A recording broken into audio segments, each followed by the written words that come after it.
น้ำกันท่านผู้ชมเลยทางพ่อบ้านพ่อเลาะละสินี่ละบ้านพ่อเลาะละสิผ้าไม้นี่เนาะผ้าไม้นี่ละแนบข้างๆมันแล้วก็เห็ดบอนมุ้งเห็ดบอนมุ้งสิซื้อผ้ากันแสงนั้นมาแล้วก็มามุ้งเพื่อว่าเนาะให้มันแตกงอกก่อนมันแตกงอกแล้วแหละเราจะเปิดให้มันทึกอากาศเนาะอากาศแสงได้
นี่นะท่านผู้ชมเลยเฮ็ดไปนี่แล้วเนาะตื่นเช้ามา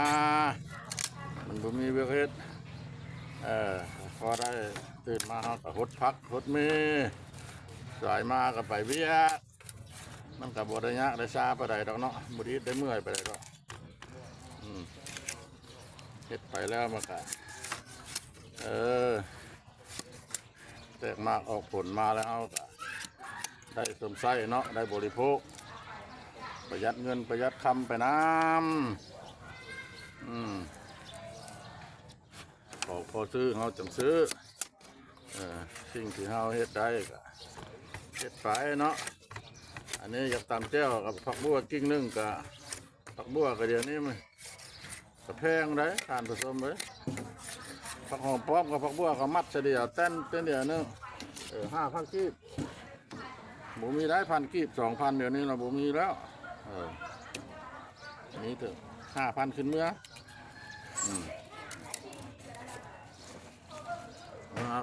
ปลูกเอาปลูกไว้อันนี้แหละไปกินไว้บริโภคนำบ้านนำเฮือนนี่แหละอันดินลายปลูกขายอันนี้เราบุมีดินเขามีปัจจุบันต่อไปก็เป็นแสนละ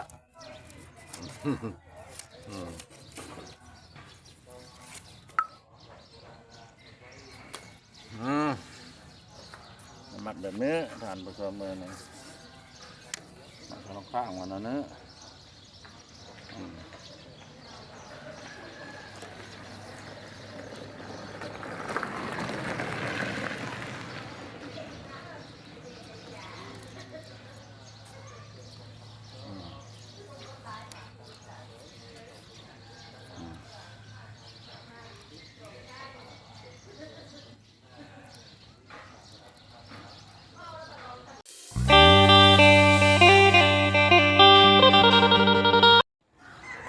พี่น้องบรรยากาศยามเศร้าๆเนาะปัจจุบันนี่แหละก็6 โมงปลายและท่านผู้ทางพ่อบ้านพระเลาะสิพาท่านผู้ชมมาเบิ่งวิถีเนาะชีวิตของพ่อบ้านพระเลาะเนาะวิถีของพ่อบ้านพระเลาะละตื่นมาแล้วเฮ็ดหยังไปไส ประจำวันเนาะอันนี้ล่ะมื้อนี้ล่ะทางพ่อบ้านพระเลาะละสิพาท่านผู้ชมมาเบิ่งกับวิธีคือว่าเนี่ยเนาะล่ะพอบ้านพอล่อเนี่ยล่ะมันบ่มีดินกระดินก็มีอยู่หากแต่ว่ามันไก่ ออกไปก็ใช้เวลาคันใช้น้ำมันรถออกไปกัน100,000กีบไปกลับเนาะ28ลักพ้นหลักกายคำบุญหัวลังมือไปเนาะก็เลยมาแต่บุมีบอนอยู่นี่ล่ะอยู่โนนลักสองบ้านเวียงวิไลเนาะเมืองท่าแค่แข่งขมวนนะแล้วก็เฮือนซ่านดินดอนก็ได้แต่พอดีลมเฮือนนั่นแหละลมเฮือนลมบ้านสิปลูกหยังก็บ่ได้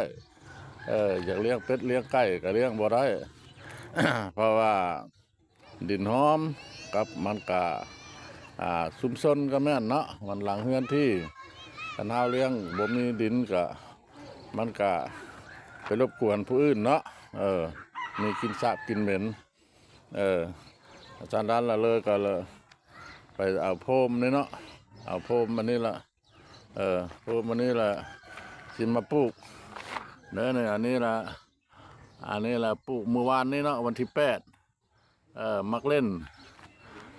อันนี้ก็วันที่8คือการเดือน12ปังหอมป้อมอันนี้ก็วันที่8เดือน12คือกันแล้วมันพักทางทราย ได้ซื้อถุงมันอยู่ตลาดผักทางทรายอันนี้ล่ะ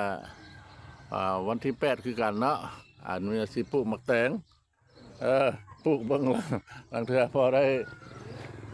อันนั้นเนาะกินกับแจ่วกับจุเนาะอันนี้ล่ะปลูกก่อนแล้วปลูกก่อนแล้วล่ะมันมีผักบัวผักบัว